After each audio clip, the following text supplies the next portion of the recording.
नमस्कार, डॉक्टर इंदु शर्मा आप सभी का स्वर कथा चैनल पर भारत के संतों को समर्पित इस सीरीज में स्वागत करती हैं। पिछले एपिसोड में हमने दिव्य साधिका भैरवी ब्राह्मणी के बारे में बात की थी और आज के एपिसोड में हम एक और संत के जीवन और समय के बारे में विस्तार से बात करेंगे। आज की कथा एक ऐसी महिला जिनकी बुद्धि, शांति और संवेदना ने दो महान विद्वानों मदना मिश्रा व आदि शंकराचार्य जी को मजबूर कर दिया।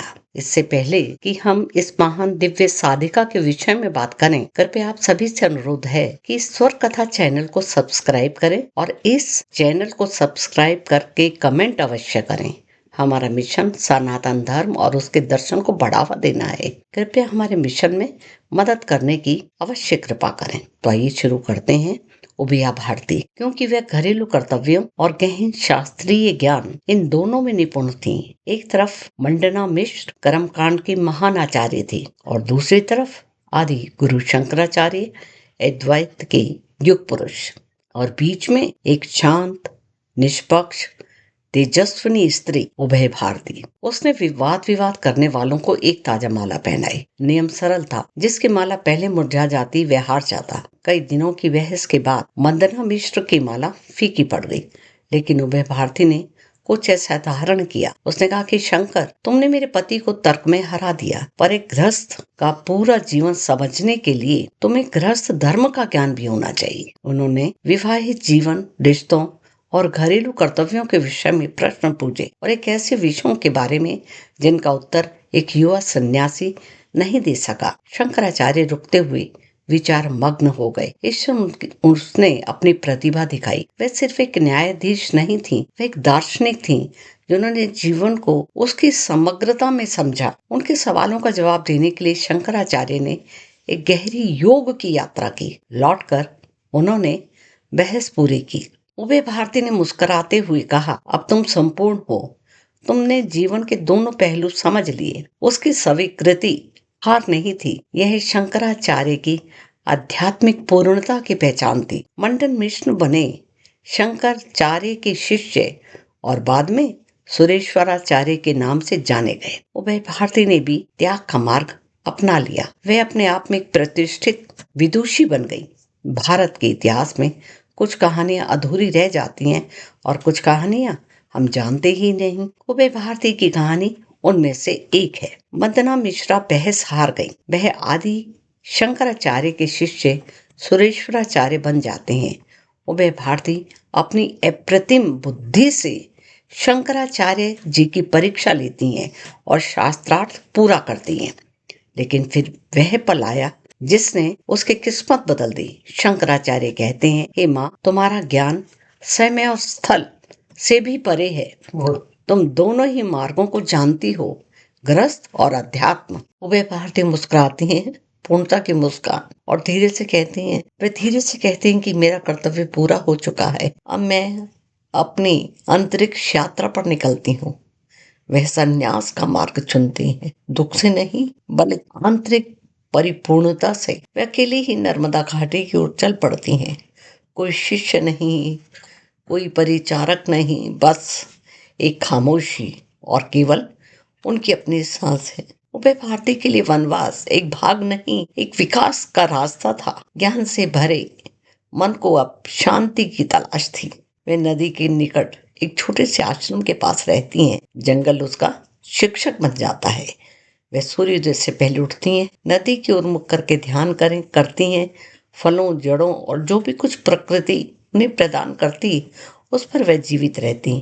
ताड़ के पत्तों पर छंद लिखती हैं। वे अक्सर कहती हैं कि जीवन का सबसे बड़ा शास्त्रार्थ अपने आप से ही होता है। शब्द फैलता है। नर्मदा के पास एक बुद्धिमान स्त्री रहती है। ग्रामीण, विद्वान, यहाँ तक कि भ्रमणशील भिक्षु भी उसके पास आते हैं। वह कभी खुद को गुरु नहीं कहती। वह कहती हैं कि मैं एक दृष्टा हूँ, तुम अपने ज्ञान के स्वयं कार्य करता हो।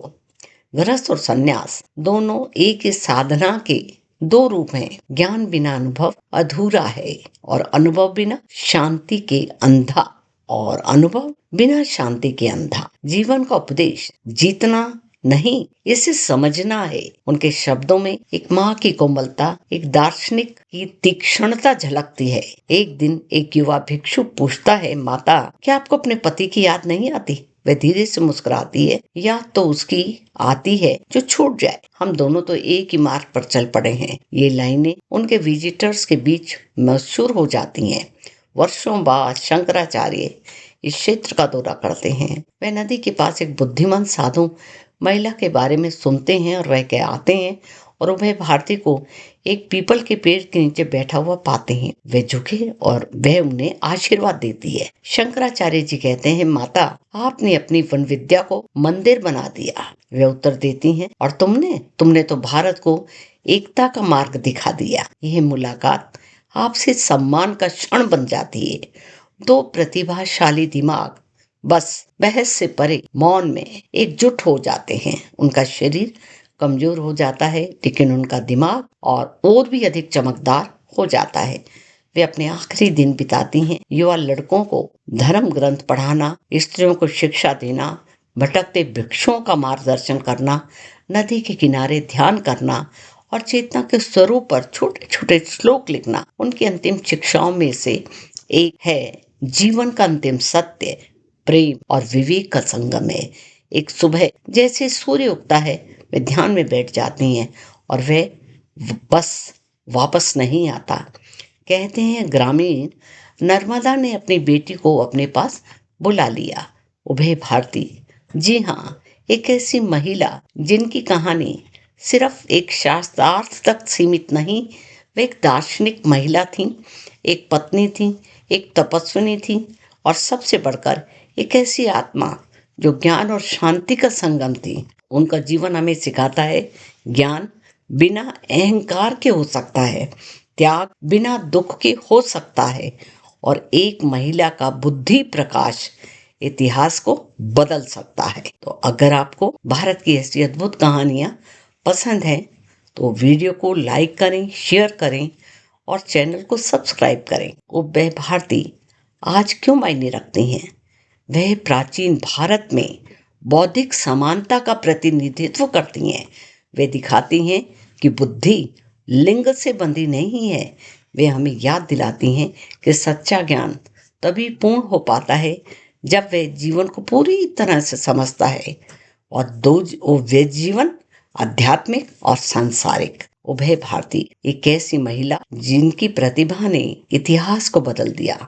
उनका योगदान, उनकी शांति, उनका ज्ञान हम सबको आज भी प्रेरणा देता है। आप फिर से अनुरोध करती हूँ कि आपको यह कहानी अच्छी लगी और उदय भारती के विषय में आपने जाना तो कृपया स्वर कथा चैनल को सब्सक्राइब अवश्य करें। आप सभी को फिर से एक बार श्रद्धेय नमन।